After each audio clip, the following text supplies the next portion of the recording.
So I'm Kathryn Alexander from Soil Smart, Soil Wise. I'm pleased to have you here. I have a sense of urgency, and today I'm going to talk about two whole systems and how they deal with climate change. We tend to see things in parts and pieces, and it is my belief that if we really understood a systemic approach, looking at the systems, that these two systems in particular offer us the most hope, the most coherence, and the most leverage to actually have an impact on the situations we're in.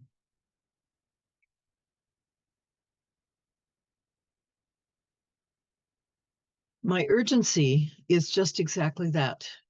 We are seeing heat and the results of heat, and they're not pretty.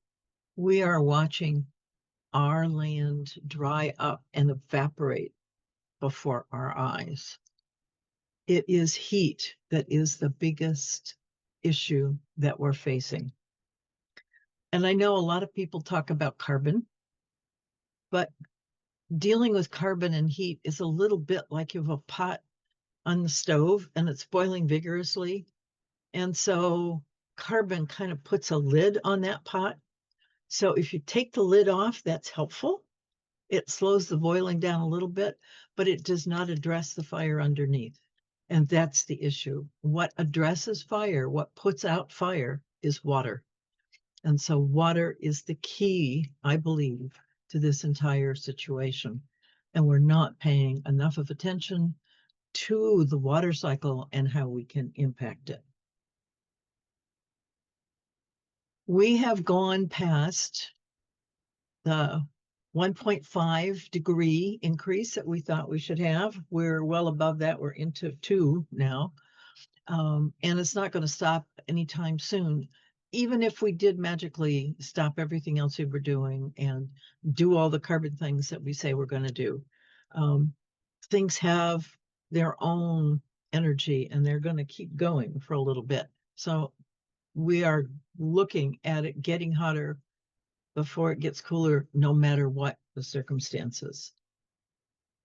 We have lost 2,623 gigatons of fresh water worldwide in the past 17 years.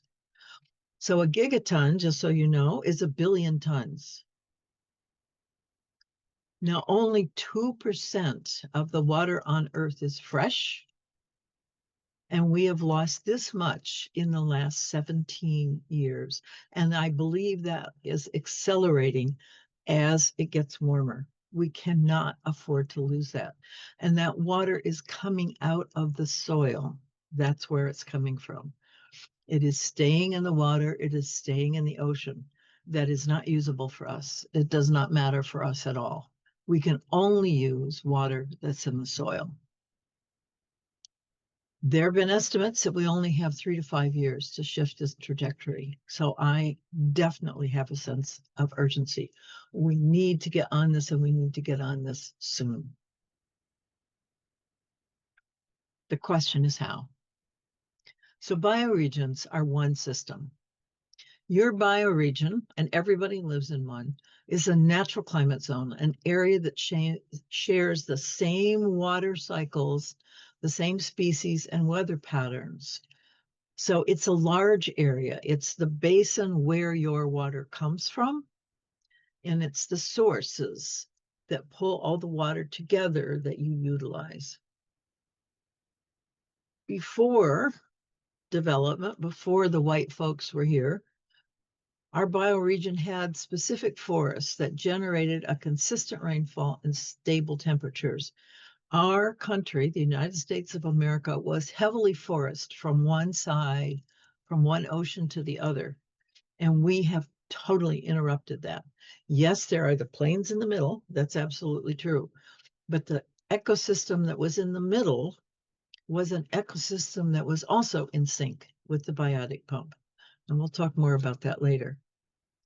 So the way in which we have developed, the way in which we have grown, the way in which we have built things has totally disrupted these natural climate making systems. And the big part of that is that we tend to make things dry. The second system is the biotic pump.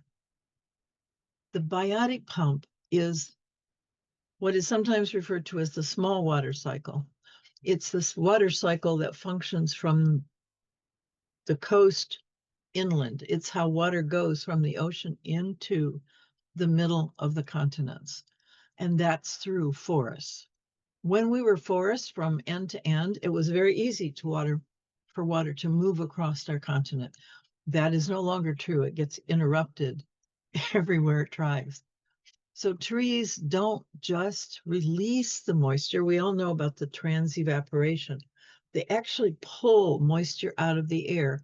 They make it possible for rain to fall more gently and more often. And they do that because they release, when they evapotranspirate, not only water vapor, but also bacteria. And the bacteria that they release are what allows the water molecules to coalesce in a way that allows rain to fall at lower temperatures. And we need that moistness, we need that coolness. When that happens, when water goes from a solid, a liquid, into water vapor, there's a release of heat. And that heat creates low temperature systems, which actually move air because air moves into the low temperature. And that creates a wind, it creates a draft that pulls in more moisture from the oceans, from other places, from other trees around it. A mature tree can move 100 plus gallons of water per day into the atmosphere. So when you have a whole forest doing this, you have a huge amount of water that's being put into the air in a way that it will easily come back down to earth. And there's some caveats here, and that's one of the problems. What you can do is you can make sure that your neighborhood becomes a rainfall generator. Healthy soil holds water. So deepen your knowledge of how to make your soil healthy. That's what we're here to do. Deepen your understanding of how to keep your ground green. It is only green, it is only soil with green on it that pulls the rain. Rain falls into a cooler atmosphere, not a hotter atmosphere. So when the ground is barren, or when it's asphalt, or when it's concrete, the heat that comes from the sun is actually magnified 3 to 4 times and sent back up to the sky, which pushes the rain away. So you need to have green on the ground in order to pull the water down. This is something that you can do. You can help your land remember how it held rain. And that's the other piece. The soil must be healthy enough to hold the rain, but it also has to be designed in a way, as this photograph indicates, to hold the water long enough to seep in. So you want to slow that process down, hold it, and let it sink into the ground so that it is permeating the soil and becoming groundwater, which is the water that keeps us alive. So the design of your land can make a big difference in that. And again, we can help you with that. Think about it to see what it looks like and to make it so. This is a wonderful example of what that can look like. So it's very attractive, but you need to think about that on your land so that there's no runoff. So all the rain you get stays in the soil on your land, and it will nourish your plants through the hot summer months. Urban forests cool temperatures by 5 to 10 degrees, even 15 degrees. You can have your area, your plot of land will be cooler than your neighbors if you're doing this.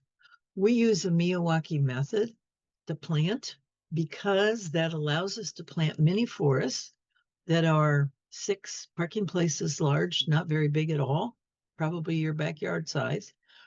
They mature or become self-sustaining in 3 years. And in 25 years, they very closely mimic oak growth forests. We plant the ecosystem, not just trees. So we're very conscious with what we plant and how we plant. So we can do this on your property if you'd like. You can do this on your property if you'd like. We really encourage you to think about ecosystems in your planting, not just assorted plants. So that can be a permaculture food forest. It can be a Miyawaki forest. It can be grasslands. The prairie grasses that grew on the prairie worked because their roots were so long. Their roots sometimes went down 3 and 4 feet. So that keeps the soil in place. It keeps the soil aerated so it will hold water. And so when it holds water, then it also evaporates up and will come down. So that's the key, is to keep that biotic pump working. If we can do that as a bioregion, if our whole bioregion could hold that as a goal, then what you do locally will have an impact both regionally and globally in making our planet cooler. And we need to actively be doing that right now. Your bioregion wants to be lush and it wants to be climate stable. The question isn't whether we can restore the biotic pump, it's whether we will restore it. And keeping water on the land is really, really key. And there are many things that can be done at all levels, both the city and state government level and at the resident level. We're here to encourage you to think more deeply about this and to take direct action to make sure that the land that you have responsibility for becomes rich and verdant, fertile and wet, and keeps you and your neighbors cool. To continue this conversation or to get involved with us, please contact me, Kathryn Alexander, at soilsmartsoilwise@gmail.com. We live in the Cascadian bioregion, but we're on the eastern side of it. So the Palouse district is very special. So if you are interested in thinking about being part of the bioregional solution in this bioregion, if you are thinking just about making a difference on your own piece of property, please give us a call.